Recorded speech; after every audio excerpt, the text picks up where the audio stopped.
Stock market planner চ্যানেলে আপনাদের সকলকে স্বাগত। সাবস্ক্রাইব করে পাশে থাকা বেল আইকনটা ক্লিক করে অল সিলেক্ট করবেন, তাহলে আপলোডিং ভিডিওগুলোর সাথে সাথে আপনাদের নোটিফিকেশন পেতে সুবিধা হবে। এখন আলোচনা করব LIC স্টক নিয়ে, life insurance corporation of India. এই কোম্পানিটা ফান্ডামেন্টালি স্ট্রং একটা কোম্পানি। এটার IPO সবে জাস্ট লিস্টিং হয়েছে, বেশি দিন হয়নি। এটা একটা বড় IPO। এর আগে একটা সবথেকে বড় IPO এসেছিল রিসেন্টলি। বড় IPOর মধ্যে পেটিএম এসেছিল, পেটিএমের পরে LIC এসছে। এবার এখানে একটা কোশ্চেন হলো, অনেকেই বলছে LICর সাথে হচ্ছে পেটিএমের একটা কম্পেয়ার করছে। আমি বলবো LICর সাথে পেটিএমের কম্পেয়ার করাটা ঠিক নয়। পেটিএম হচ্ছে একটা লস মেকিং কোম্পানি, সে লসে রান করছে, কিন্তু LIC প্রফিট দিচ্ছে, ভালো প্রফিট এবং রেভিনিউ জেনারেট করছে। তো LICর সাথে পেটিএমের কম্পেয়ার করাটা একদমই ভুল। LIC হচ্ছে সবচেয়ে বড় IPO এসছে আমাদের ইন্ডিয়ান মার্কেটে, তার আগে ছিল পেটিএম। রিসেন্টলি IPOর মধ্যে বলা হচ্ছে, তাহলে বুঝতেই পেরেছেন। তো এখনও অবধি সবথেকে বড় IPO হচ্ছে LIC, রিসেন্ট এবং সবথেকে বড়। তো এইখানে একটা বড় প্রশ্ন হচ্ছে যে IPO ভালোভাবে লঞ্চ করেছে, সবই ঠিক আছে LIC, কিন্তু LICর শেয়ার প্রাইসটা দিনে দিনে ক্রমশ ডাউন হচ্ছে কেন? আপনারা দেখতেই পাচ্ছেন ম্যাক্সিমাম চার্ট প্যাটার্ন, এটা ম্যাক্সিমাম চার্ট প্যাটার্ন থেকে আপনারা দেখতেই পাচ্ছেন যে ডাউন হচ্ছে। লিস্টিং হয়েছিল কত? লিস্টিং হয়েছিল 826 টাকা 15 পয়সা 20 মে। তো পরপর এটা ডাউন হচ্ছে। এটার কারণটা কি, রিজনটা কি? যে এটা একটা প্রফিটেবল কোম্পানি, বাট এটা ডাউন হচ্ছে, ডে বাই ডে ডাউন হচ্ছে, যে ওপরের দিকে ওঠার কোনো সম্ভাবনা দেখা যাচ্ছে না। তার কারণটা কি? একটা হচ্ছে কারণ হচ্ছে যে LICর IPOটা একটা ভুল টাইমে তারা লঞ্চ করেছিল IPOটা। তার কারণ হচ্ছে ওই সময় হচ্ছে রাশিয়া, এখনও চলছে রাশিয়া আর ইউক্রেনের যুদ্ধ। এটা একটা খুব প্রেশারে রয়েছে মার্কেট। এই প্রেশারের সময় এই IPOটা লঞ্চ করা উচিত হয়নি। এটা একটা রং টাইম, এটা একটা কারণ। আর দ্বিতীয় নাম্বার কারণ হচ্ছে কি, এই IPOটা ক্র্যাশ হওয়ার আরেকটা হচ্ছে কারণ যে এই সময় মার্কেট প্রেশারে আছে। সব ভালো ভালো ফান্ডামেন্টাল স্ট্রং স্টকগুলো 30% 40% ডিসকাউন্ট রেটে পাওয়া যাচ্ছে। ম্যাক্সিমাম ইনভেস্টাররা সবাই ওই কোম্পানিগুলোতে শিফট করে যাচ্ছে। সেই কারণে হচ্ছে LICর ওপর হাইলাইট করছে না। তার কারণ হচ্ছে LIC সবে হচ্ছে লিস্টেড হয়েছে স্টক এক্সচেঞ্জে, তো সেই কারণে সেই হিসাবে সেই ডেটাটা এখনও অবধি নেই। এটা একটা বড় ব্যাপার হচ্ছে। তো এই কারণে আস্তে আস্তে LICটা ক্র্যাশ করছে।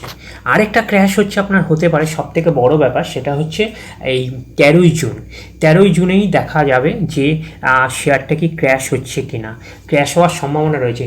কেন এই কথা বলছি 13ই জুন হচ্ছে একটা ডেডলাইন বলা যেতে পারে। কার ডেডলাইন? সেই ডেডলাইনটা হচ্ছে অ্যাঙ্কার ইনভেস্টারদের ডেডলাইন হচ্ছে 13ই জুন। অ্যাঙ্কার ইনভেস্টার কারা? এটা হচ্ছে আমাদের সব থেকে বুঝতে হবে যে এই অ্যাঙ্কার ইনভেস্টার কারা।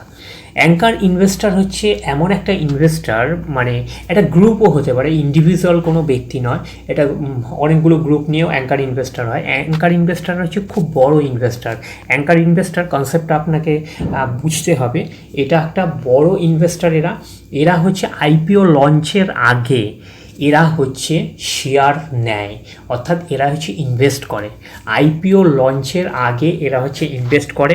এরা বড় ইনভেস্টার এবং এদের মিনিমাম হচ্ছে 10 কোটি টাকার নিচে কিন্তু এরা ইনভেস্ট করতে পারবে না। 10 কোটি টাকা থেকে শুরু, যত ওপরের দিকে যাবেন তত ভালো। মিনিমাম হচ্ছে 10 কোটি টাকা। তো অ্যাঙ্কার ইনভেস্টমেন্টের ডেফিনেশন হচ্ছে তাই। এরা হচ্ছে বড় ইনভেস্টার। এরা হচ্ছে IPO লঞ্চের আগে এরা হচ্ছে স্টকে ইনভেস্ট করে। এটা একটা যেরকম একটা কথা, সেরকম আরেকটা জিনিস আপনাদের জানতে হবে যে এই অ্যাঙ্কার ইনভেস্টাররা যে তারা ইনভেস্ট করেছে, তারা কিন্তু মানে IPO লঞ্চের পরে লিস্টিং হওয়ার সাথে সাথে এরা কিন্তু প্রফিট বুকিং করতে পারবে না। যেমন আমরা গ্রে মার্কেট প্রিমিয়াম দেখে হচ্ছে আমরা কি করি, আমরা IPO নেওয়ার পরে গ্রে মার্কেট প্রিমিয়াম কি যাচ্ছে না যাচ্ছে পরের দিনে IPO যখন মার্কেটে আসার পরে লিস্টিং হওয়ার পরে আমরা প্রফিট বুকিং করে নিই। কিন্তু অ্যাঙ্কার ইনভেস্টররা সেটা পারবে না। তার কারণ হচ্ছে এদের একটা লকিং পিরিয়ড রয়েছে। লকিং পিরিয়ডটা কি? এরা হচ্ছে 30 ডেজের একটা লকিং পিরিয়ড থাকে। কতদিনের একটা লকিং পিরিয়ড থাকে? 30 ডেজের। মানে জবে থেকে এরা ইনভেস্ট করছে সেই দিন থেকে কাউন্ট করে 30 ডেজ অবধি এদের লকিং পিরিয়ড থাকে। যদি মার্কেট ক্র্যাশও হয়ে যায়, পড়েও যায়, উঠেও যায়, কিচ্ছু করতে পারবে না যতক্ষণ 30 ডেজ কমপ্লিট না হবে। তাহলে বোঝা গেল অ্যাঙ্কার ইনভেস্টার কোন দিন থেকে 30 ডেজ জবে ইনভেস্ট করছে। মানে আইপিওটা বা আমরা যখন নিচ্ছি, আইপিওটা আসার আগে কিন্তু ওরা ইনভেস্ট করছে, সেই সময় থেকে 30 ডেজ।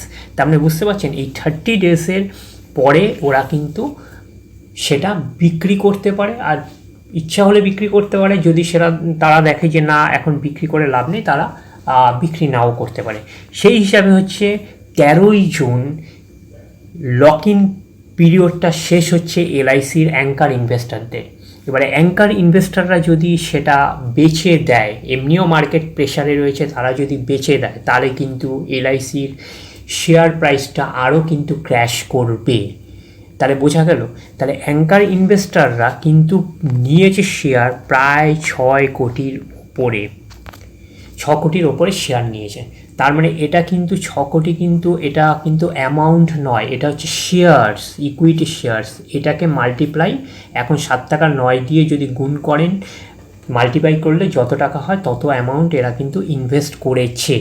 তার মানে বুঝতে পারছেন, তাহলে এতটা 6 কোটি যদি ইকুইটি শেয়ার যদি মার্কেটে যদি এরা বিক্রি করে, তার মানে কতটা ক্র্যাশ হতে পারে, তার মানে বুঝতেই পারছেন।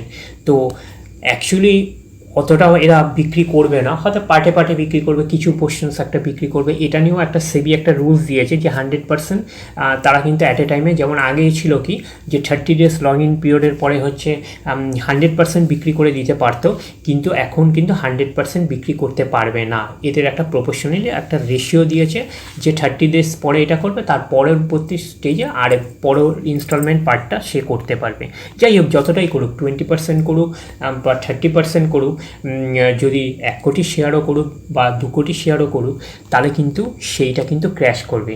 এখন দেখার বিষয় হচ্ছে 13ই জুন অ্যাঙ্কার ইনভেস্টররা সেটা তাদের প্রফিট বুকিং করছে কি না। যদি প্রফিট বুকিং করে তাহলে কিন্তু এলআইসি শেয়ার প্রাইসটা কিন্তু আরও ক্র্যাশ করবে।